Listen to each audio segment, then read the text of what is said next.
said that our Lord cannot be accused of false advertising because he invites us to follow him. He invites us to be his disciples. He invites us to walk in his footsteps, to imitate him, to live a life as he did.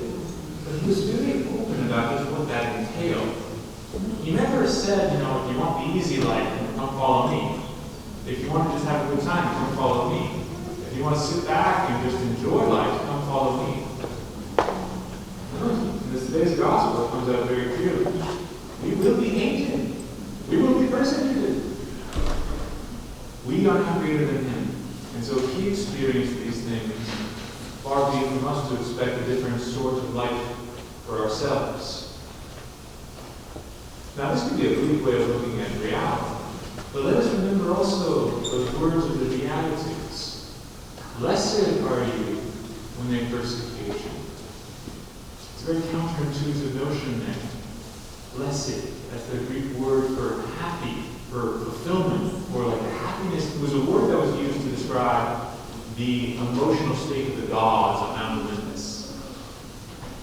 If I'm not mistaken, it's Macaris. But this word was used for the gods on Olympus because they were perfectly satisfied and desired for nothing, supposedly. And Jesus is saying that this is what our experience will be as well when we follow him. And that reality, the fact that even though we're being hated and being persecuted, that's not going to take away that internal joy that we experience.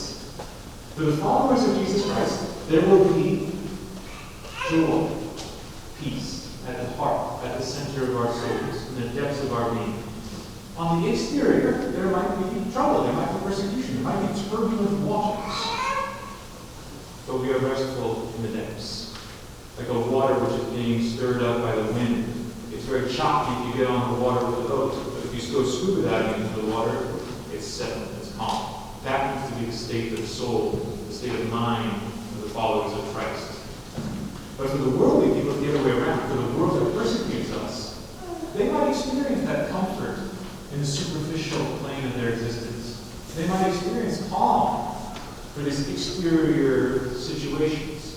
They might have full bank accounts. They might have help. They might have, help.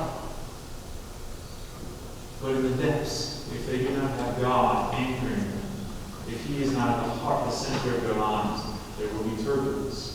There will be a lack of peace. But for we who follow him, this peace that Christ gives us, this is the reason for which we sing. This is the reason for which we shout out, as we heard in today's responsorial song. Let all the earth cry out to God with joy. It's not supposed to be just lip service. It's not something we're supposed to say, let all the earth cry out to God with joy. Let all the earth cry out to God. There should be heartfelt passion in us. We should be driven to cry out in thanksgiving for what he has done for us and what he has given us. And that's why it's so good that we can finally begin to sing anew in the liturgy. This is the case in the Archdiocese of Baltimore. It might not be the case in every archdiocese or every diocese yet. Harrisburg, for example, is not there. I don't think Washington is as either, but it's something little by little we're going to be taking back as part of the liturgy. We're going to be resuming this singing liturgy. Now, Catholics are, we can say, infamous for not really being the most extroverted with their liturgical praise of the Lord. Which is kind of funny because America is such a culture which is focused on music. It's a multi-billion-dollar industry. We're always listening to music, and it's just everywhere you go. There's always the opportunity to hear music, but then when it comes to us to sing it, we tend to be a little bit hesitant. Which is a real shame.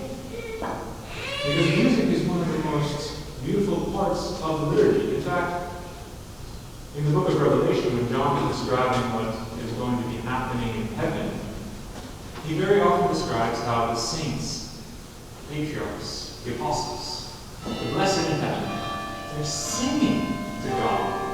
They're not simply talking about how great God is, they are praising him with song. And so every time we gather around the Eucharistic table, we gather around the altar upon which is the Lamb, where the Lamb who was slain is with us, we should be imitating the heavenly host and be singing here on earth just as they are above, because one day we hope to join their ranks. And so we should begin living the heavenly existence here and now on earth, so that heaven is simply a continuation of what we'd already begun here below. Saints such as Saint Sharbel were very familiar with the importance of chanting and singing. He was actually a member of a contemplative order. He was in a monastery and he eventually became a hermit. So maybe as a hermit he wasn't singing as much. As a monk, he definitely would have sung the praises of God, the psalms. And why is it something which is so important? Like when I was in a monastery in Spain, we would spend 3 hours every day in choir singing the psalms. And it gets a little penitential after a while. You're to give out. And there's somebody else in the choir just not singing on key.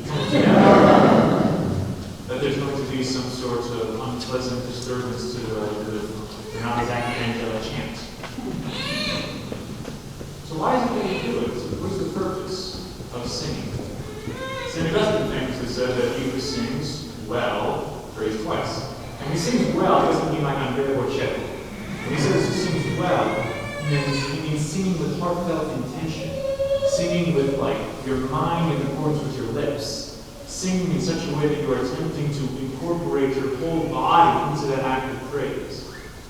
Because when you talk, you can just use your tongue. It's just easy for us to stay pretty static and to not invest a lot of energy in talk. Like I've been talking here for probably about 7 minutes. But I probably wouldn't be up here singing for 7 minutes. That would be a much more exhausting affair. And so when we sing, we're giving more of ourselves to God. We are incorporating our lungs and so many other bodily organs, and it's just springing from the depths of our being, which is a very symbolic part of how worship should be. The words we say can emanate from just simply the neck up. But the songs we chant out, those have to come from the depths of our soul. And so there is so much to be gained from singing. Singing as an imitation of the heavenly host, singing as praying twice, singing as incorporating our whole being into the Eucharistic praise. And it also at times for us, who don't spend so many hours singing like Saint Sharbel, it can be an act of humility as well. And we all need some more of that. So in today's liturgy, as we go forward into the liturgy of the Eucharist, where we receive this great gift of our Lord's body, blood, soul, and divinity, let us not hesitate to imitate the angels and saints of heaven and sing to Him with all of our might, giving thanks to Him for His goodness to us, praising Him for His own greatness, asking for those things that we are in need of, because we know